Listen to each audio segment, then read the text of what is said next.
Can you imagine your childhood being stolen, taken away under the pretense of helping the nation? This is not a fictional story, but a heartbreaking reality faced by thousands of Korean girls during World War II. And Snowy Road, a 2015 South Korean film, brings their stories out from the silence of history into the eyes of the world. Snowy Road is a powerful historical film directed by Lee Na-jung, first aired as a two-part drama special on KBS March 1st, 2015, and then later released in theaters in 2017. Lee Na-jung is the director of this film, also known for directing films like Oh My Venus, Love Alarm, and Mine on Netflix. Two main characters are played by Kim Se-ron and Kim Hyang-gi. Kim Se-ron's Young-ae is a tough and guarded, shaped by hardship, while Kim Hyang-gi's Jong-gun is innocent, hopeful, and dreaming of a better future. Their contrasting personalities clash at first, but they form a deep bond that helps them endure the horrors of the camp and being comfort women, highlighting the strength and resilience of the girls forced into this history. The film's title, Snowy Road, is symbolic. It's a path that's cold, treacherous, and full of pain, yet it leads somewhere. This road represents both the literal and emotional journey of the girls from innocence to loss and eventually to remembrance. I was especially moved by the scenes showing Jong-gun in the present day living quietly in modern Korea while carrying the burden of her past. It made me think of all the untold stories of women who lived with shame, silence, and sorrow for decades. Snowy Road doesn't just ask us to look back, but asks us to remember, honor, and listen to these women.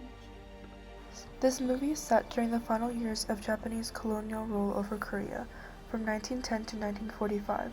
The film follows two teenage girls who are forcibly taken from their homes and sent to comfort stations, a horrific system of sexual slavery operated by the Japanese Imperial Army. These girls, known today as comfort women, were subjected to inhumane conditions, abuse, and trauma that may never fully recover from. For those unfamiliar with this part of Korean history, the issue of comfort women remains deeply painful and politically sensitive even today.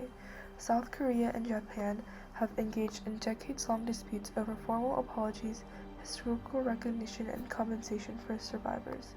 Watching this film taught me more than a historical textbook and research ever could. It gave me faces and voices to the statistics. For some more history, these victims were known as comfort women, a term that actually very much hides the brutality of the reality, as they were actually teenage girls, younger than the age of adulthood, and they were tricked with the promises of work or education, but then taken to military camps. And the conditions were horrific. Many were assaulted daily, living in unsanitary conditions, and faced constant abuse.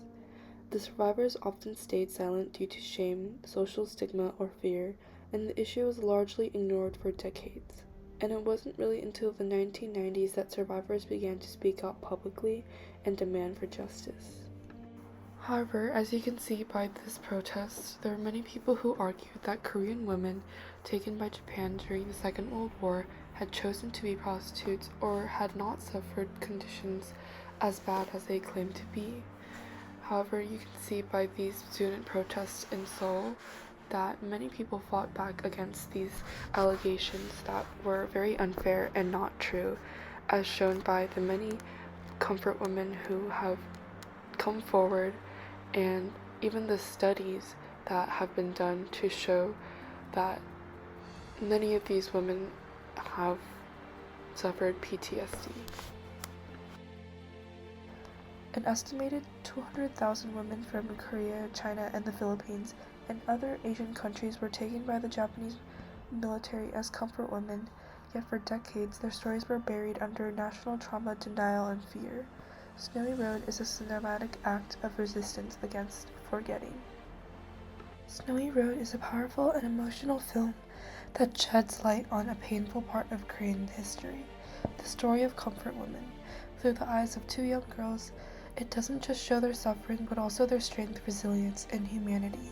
This film handles the topic with care and emotion, making it accessible even to those unfamiliar with this history.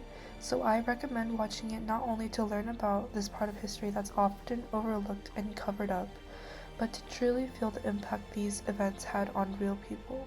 It's a story of friendship, loss, and the quiet courage to survive.